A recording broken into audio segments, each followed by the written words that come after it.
पण मी अनेक ठिकाणी पाहिलं, सैनिकी जीवन संपल्यानंतर जेवढं त्या काळात हे लोक देश सेवा करते,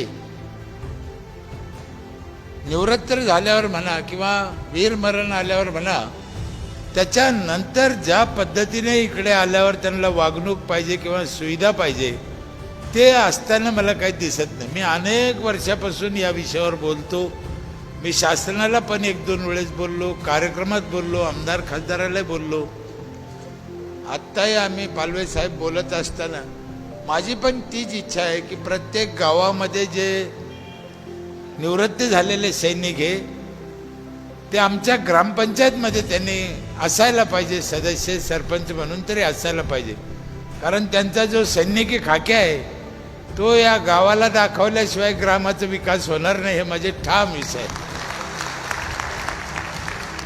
तुमच्यासाठी गरज नाही त्याची, तुम्ही सदस्य व्हाव, सैनिकाला त्याची गरज आहे असं नाही, पण हे आमच्यासारख्या हरामखोर राजकारणी हे ते नीट होणार नाही, त्याच्यासाठी जी गरज आहे ते, म्हणून तुमच्यासारखे तिथे असले गरज.